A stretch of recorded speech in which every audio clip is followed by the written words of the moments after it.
چاند کے دو ٹکڑے ہوئے رسول خدا حضرت محمد صلی اللہ علیہ وآلہ وسلم کی نبوت کے 8 برس گزر چکے تھے۔ کفار مکہ کی سختیاں جوں جوں بڑھتی جا رہی تھی، اسی رفتار سے اسلام کا نور دور دور تک پھیلتا جا رہا تھا۔ ایک رات ابو جہل اور شہر مکہ کے چند معززین قریش ایک بہت بڑے یہودی عالم کے ہمراہ حضور صلی اللہ علیہ وآلہ وسلم کے پاس آئے۔ ابو جہل نے تلوار میان سے نکالتے ہوئے کہا، محمد صلی اللہ علیہ وآلہ وسلم تم سے پہلے آنے والے انبیاء اکرام معجزات دکھایا کرتے تھے،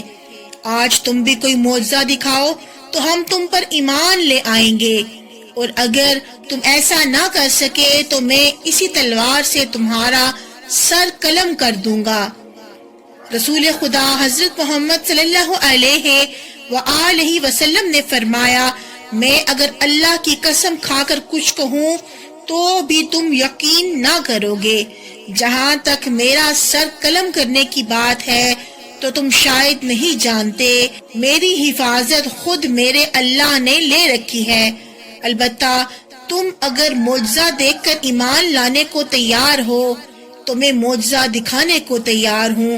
تم خود بتاؤ کیا دیکھنا چاہو گے؟ ابو جہل سوچ میں پڑ گیا تھا، مگر یہودی عالم نے کہا،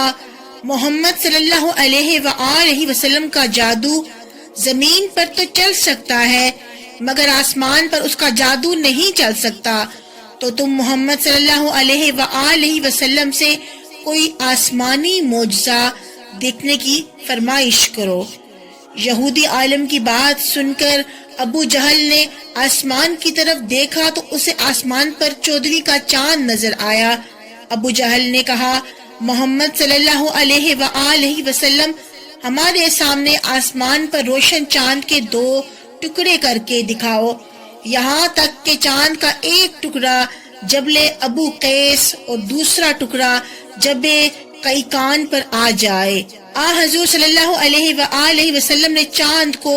انگلی کا اشارہ فرمایا تو اس کے 2 ٹکڑے ہو گئے جو ٹوٹ کر پھر جڑ گئے تھے۔ یہودی عالم نے یہ منظر دیکھا تو اس معجزے کو دیکھ کر ایمان لے آیا، مگر ابو جہل نے کہا، یہ تو محمد صلی اللہ علیہ وآلہ وسلم کا جادو ہے جس سے ہماری آنکھیں دھوکا کھا گئی ہیں، بھلا کبھی چاند کے بھی 2 ٹکڑے ہو سکتے ہیں؟ اس نے شہر کے چاروں اطراف میں قاصد بھجوائے تاکہ اس واقعے کی تصدیق کرا سکے۔ مکے میں آنے والے مسافروں نے تصدیق کی کہ انہوں نے چاند کو 2 ٹکڑے ہوتے ہوئے دیکھا تھا۔ ابو جہل اور اس کے ساتھیوں نے ایمان لے آنے کی بجائے نہایت ڈھیٹ بن کر کہا، محمد صلی اللہ علیہ وآلہ وسلم کتنا بڑا جادوگر ہے جس نے چاند کے بھی 2 ٹکڑے کر کے اس پر بھی جادو کر دیا۔